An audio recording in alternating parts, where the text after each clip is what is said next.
చంద్రబాబు నాయుడు ప్రమాణ స్వీకారం అయిన తర్వాత శ్రీ దుర్గామల్లేశ్వర స్వామి వార్ల దేవస్థానం ఇంద్రకీలాద్రి విజయవాడలో శ్రీ కనకదుర్గ అమ్మవారి దర్శనార్థం కేంద్ర హోంశాఖ సహాయ మంత్రి వర్యులు బండి సంజయ్ ఆలయాన్ని సందర్శించారు. వీరికి ఆలయ మర్యాదలతో స్వాగతం పలికి శ్రీ అమ్మవారి దర్శనం కల్పించారు. ఆలయ ఈవో కెఎస్ రామారావు అమ్మవారి దర్శనానంతరం వీరికి వేద పండితులు అర్చకులు వేదాశీర్వచనం చేయగా ఈవో కెఎస్ రామారావు అమ్మవారి ప్రసాదం శేషవస్త్రం చిత్రపటం అందజేశారు.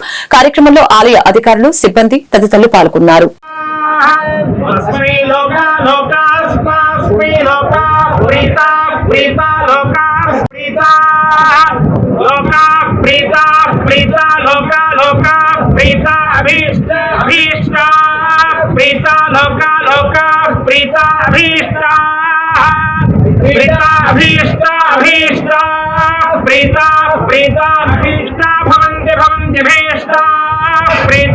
प्रीता